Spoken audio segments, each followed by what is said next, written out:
सूरज के बीच बुधवार को सुबह 7:45 मुख्य रेलवे ट्रैक पर अप लाइन ओवरहेड तार टूट पड़ा। इससे सारी ट्रेनें रोक दी गई।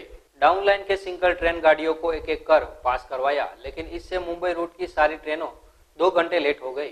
कई सूरत तक जाने वाली ट्रेन को उधना में ही रोक दिया गया। करीब 34,000 से ज्यादा यात्री परेशान होते रहे। दोनों स्टेशन पर बड़ी भीड़ लगी रही। सुबह करीब 8 बजे से मरम्मत कार्य शुरू किया गया और दोपहर करीब 1:15 बजे तक नया वायर लगाकर लाइन शुरू की गई। सूरत से रोजाना अप डाउन की करीब 200 से आसपास गाड़ियां पास होती है और इनमें 1.5 लाख से ज्यादा यात्री सफर करते हैं। कैमरामैन रफीक शेख के साथ संवाददाता अक्षय मकवाना की रिपोर्ट, वॉइस इंडिया टीवी सूरत।